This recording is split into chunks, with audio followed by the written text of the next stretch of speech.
Welcome back to New Rockstars. I'm Erik Voss, and Joker 2, aka Joker Folie, Deux, released a new teaser and a release date, October 4th, 2024. Folie, Deux is an archaic literal translation of madness for two, but really its modern clinical definition is shared psychosis. It's a rare syndrome in which a delusional belief is transmitted from one individual to another, which now seems to be the case between Joaquin Phoenix's Joker from Todd Phillips' 2019 film to this upcoming sequel with Lady Gaga as Harley Quinn. Yep. Everything's on fire over at Warner Brothers at the moment when it comes to its DC titles, but we can always count on a $1 billion Oscar winner setting up a sequel team up with the star of House Gucci and A Star is Born to set the internet ablaze with just the best takes on mental health.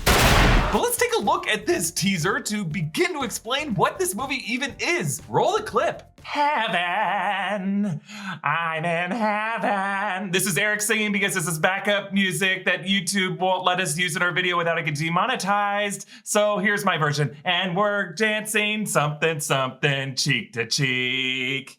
Yeah, you love it.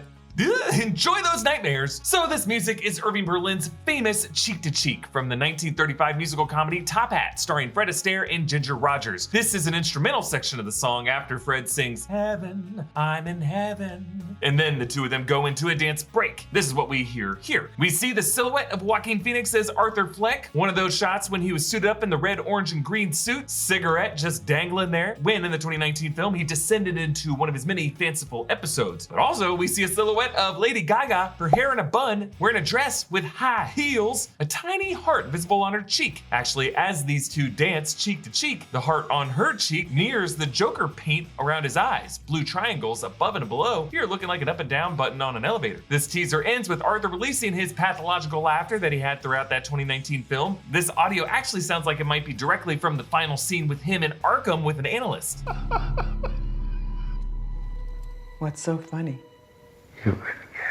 Remember, it was this moment that led some to suspect that all the events of the film could have been presented through the eyes of an unreliable narrator, an interpretation supported by Arthur's romantic relationship with Zazie Beetz' character Sophie, revealed as a delusion late in the film, and that everything we saw this Joker go through, from his talk show massacre to his ascension to the clown prince of crime, leading a riot that left Bruce Wayne an orphan, all of that might have been the joke in Arthur's mind. Todd Phillips has confirmed wanting to preserve the multiple choice aspect of the Joker's backstory from Alan Moore's The Killing Joke, and said that the whole film is really up for interpretation, kind of like Fight Club. Sometimes we're all happy to lose. We're happy to lose our minds over the latest trailer, we're happy to lose our voices shouting at the latest reveal, and we're happy to lose sight of the bigger picture because we are obsessing over the details, all part of being a fan. But losing your hair, that's different. Nobody's happy about that, and that's why there's Keeps. With Keeps, you can get quality expert care without ever having to visit a doctor's office or a pharmacy. Keeps offers generic versions of the only 2 FDA-approved hair loss products out there, but at half the cost of your local pharmacy. Though you never have to go into a doctor's office, Keeps is a network of expert medical advisors, prescribers, and care specialists to support you in making your hair goals a reality. Whether you're looking to prevent hair loss, stimulate hair growth, or just take better care of the hair that you have, Keeps has you covered. Hair loss stops with Keeps. To get 50% off your first order, go to keeps.com/newrockstars or click the link in the description. That's keeps.com/newrockstars. Now, releasing a concept teaser like this is a lot like what Todd Phillips did for that 2019 Joker film, with a 2018 camera test with Joaquin Phoenix in costume set to the 1969 track Laughing by the Guess Who. In this case, this sequel teaser suggests an interesting tone for Joker Folie Deux, consistent with some of the things that we've been hearing about it. First off, the reports that Joker Folie Deux might be a movie musical, which would be consistent with sampling one of the most famous cinematic movie musical numbers in Hollywood history, and the casting of a movie musical star like Lady Gaga as Harley Quinn. Gaga's silhouette wearing high heels is really no coincidence, as there's that famous saying that Ginger Rogers had to do everything Fred Astaire did, but backwards and in high heels. That was my impression of Texas Governor Ann Richards when she did it. Go watch that clip. That speech was awesome. But don't worry, for anyone who might be turned off of the idea of a musical, first off, slap! What's wrong with you? Musicals are awesome. But don't worry, it's probably not what you think. It's probably not gonna be characters bursting into song from out of nowhere, or the whole thing being like an opera where they're singing throughout. No.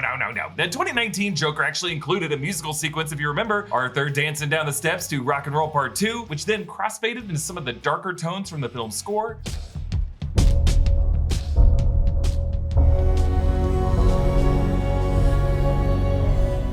Actually, a lot of action movies these days have these kind of sequences that are edited to sync with the diegetic music within the reality of the scene. I've actually made the case that James Gunn's Guardians of the Galaxy movies in the MCU are diegetic musicals in that regard. The opening titles of the 2014 film are to Peter Quill dancing to Come and Get Your Love. The 2017 follow-up, Groot dances to Mr. Blue Sky. Both of these movies really dig into the thematic debate of dancers versus non-dancers. And James Gunn even confirmed to me that the first one of these movies is meant as a musical love letter from Peter Quill's mom to him. We've even seen musical escapism with the character of Harley Quinn. Again with James Gunn. His 2021 The Suicide Squad showed Harley's escape edited to the rhythm of Louis Prima's Just a Gigolo / I Ain't Got Nobody, a song that Harley was singing to herself at the start of that sequence. And before that, 2020's Birds of Prey featured Harley when she was getting roughed up by Roman Sionis' crew, escaping into a reenactment of Marilyn Monroe's Diamonds Are a Girl's Best Friend from Gentlemen Prefer Blondes. So yeah, I don't think we're really looking at a musical in the vein of West Side Story or Hamilton, but rather one in which the musical and the dance sequences are expressions of the characters' shared psychosis. They're Folie.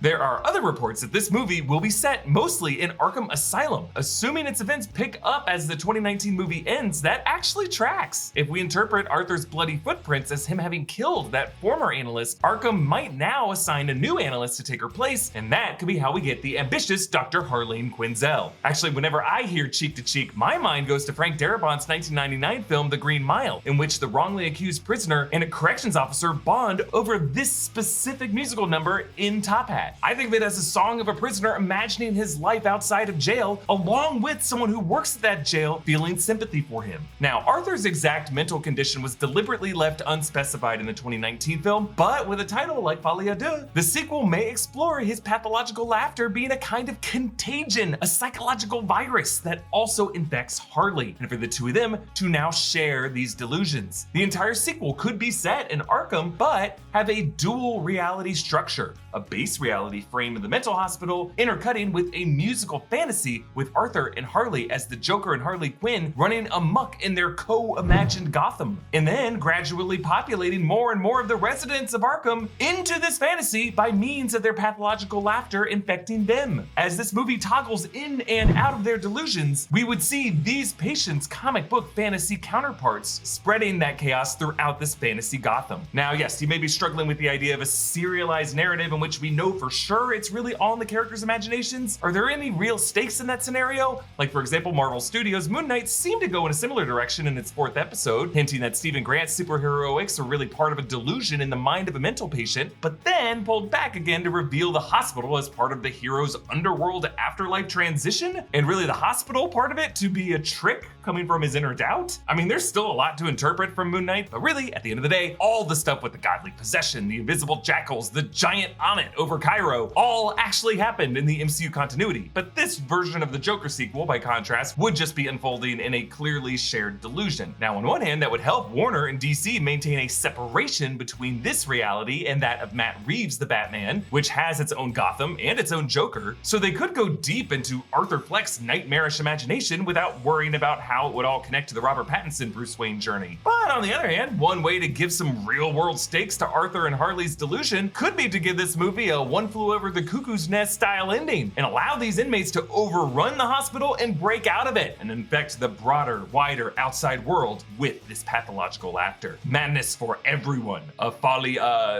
todos? I took Spanish, not French. Hey, let me know what you think about this announced Joker 2 film. Follow me on Instagram and Twitter at EA Voss. Follow New Rockstars. Subscribe to New Rockstars for more analysis of everything you love. Thanks for watching. Bye.